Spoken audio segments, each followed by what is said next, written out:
Hi everyone, Chris Tisdell here again. Thanks for tuning in. In this presentation, I'm going to continue my series of videos on calculus and differential equations. And in particular, I'm going to discuss an example involving a first order linear differential equation with some initial condition. We'll talk about how to solve it, and let me share my screen with you and we can get down to business. Okay, here is the example we're going to look at. It has two parts. The first part is a differential equation. The second part is an initial condition. So this is an equation involving a derivative of an unknown function, the unknown function itself, and the variable of the unknown function. So here y is a function of x. And this bit of information gives you the value of the solution at one point at x equals 0, we know y equals 2. Okay? All right, so how do we do this problem? Well, if I could break down the main idea behind the solution method, it's basically the product rule for differentiation. That's right, differentiation. It's the product rule for differentiation run backwards. And the idea involves multiplying both sides of the differential equation by a thing called an integrating factor. And that gives you this beautiful, perfect, nice way of running the product rule for derivatives backwards. It sounds kind of backwards, but let's have a look. Now, I see that this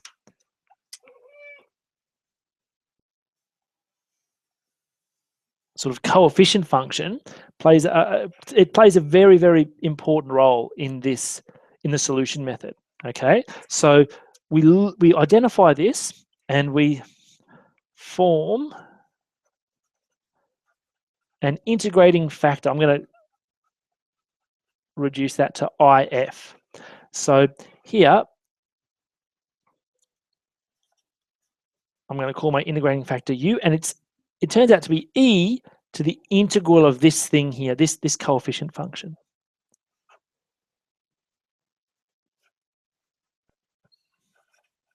Okay, now that is a standard thing to do for all first order linear differential equations. You form an integrating factor and you work with that. And the integrating factor comes from the coefficient of this term here. All right, so let's integrate this and see where we get. The next thing we're going to do is take this and multiply both sides of the problem by this, whatever this is. But let's simplify first. Okay, so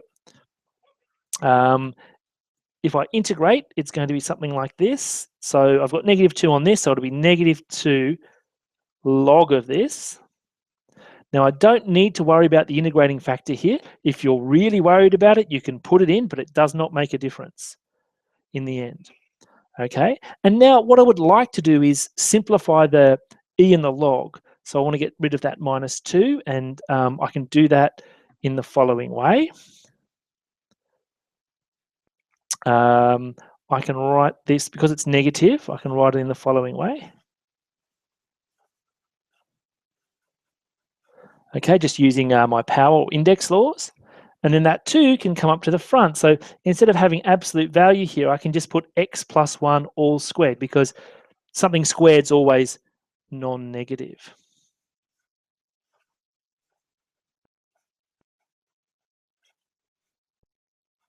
Okay, now e and log are inverse functions, so they cancel each other out. So I'm going to be left with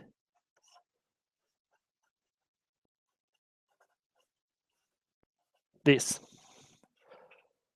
Now that was a lot of calculations. That was a lot of calculations to get this magic integrating factor function. Usually it's not so hard, but this is a good one to show you, what to do if you have these e's and logs and whatnot. Okay, so now what? Well, what we're going to do is multiply both sides of the original differential equation by this integrating factor. And what will happen is the left-hand side can be then compressed down to the derivative of a special product. And the special product is y times whatever this integrating factor is. Let me show you how it works. So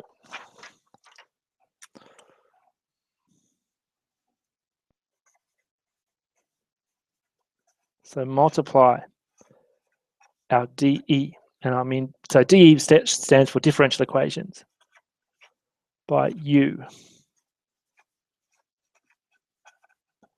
to obtain the following. Okay, well, if I multiply here by U over here, I'll get something like the following.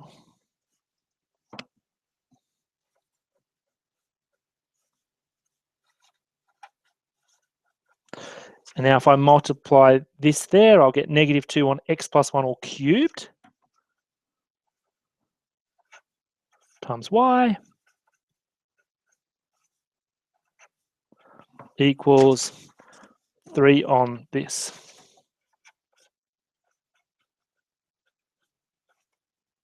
Okay? All right, so you might be looking at that and go, Chris, you've made things more complicated. I wanted them to be simple. Well, yes, but they simplify really nicely now. So let me show you. This left-hand side is now the derivative of a special product. It's the product of the derivative of the product of y and u. So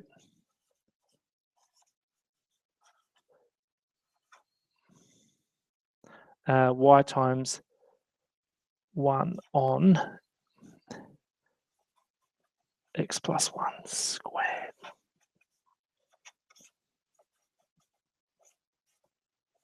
Okay, now that's quite a big step from here to here.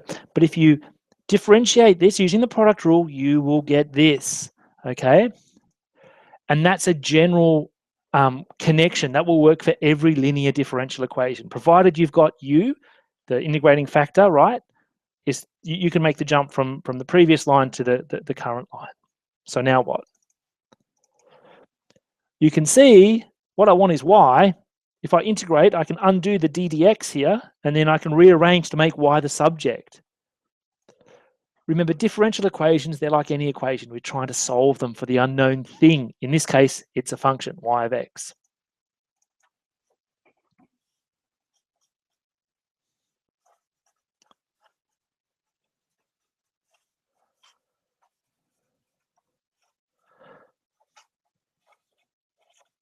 So let's integrate both sides. So if I integrate over here, the integral and the d dx will cancel out.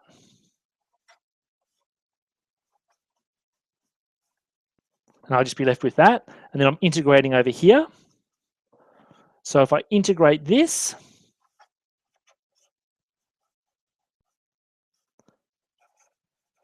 I'll get -3 on x plus 1 and some sort of constant of integration. And all I need to do now is rearrange this and make y the subject.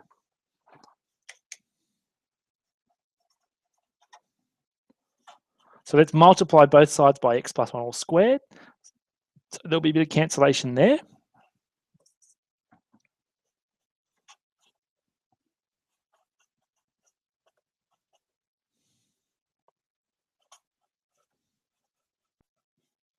I guess I should write up here k is a constant.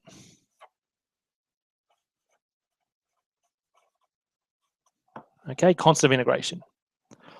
All right, so this now is what's known as a general solution to our problem because it works for any k. But what haven't we used yet? We haven't used the initial condition.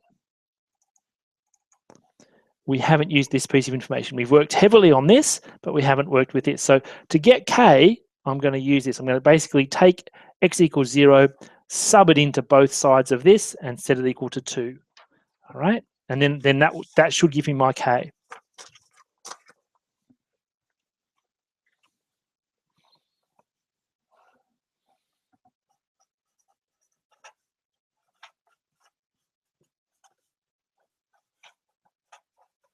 All right, so let's put in 2 over here, and x equals 0 over here. So I'll get -3 plus k, because that'll give me 1 squared, So k equals 5.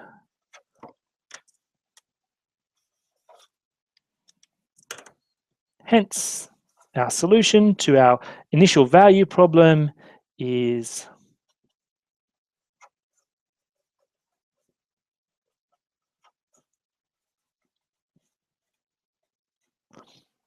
and there you have it.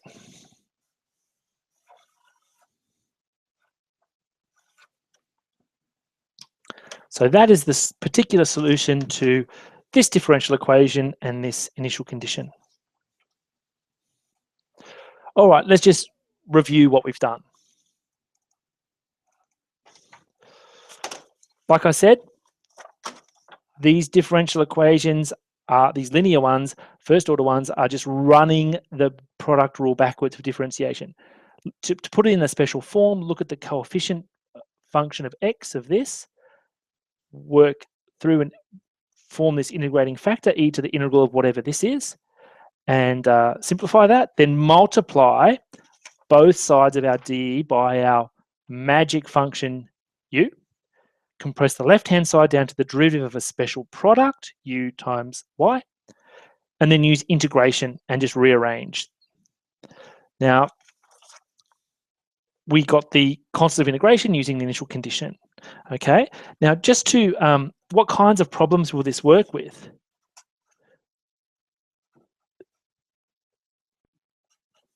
The method will work with linear problems.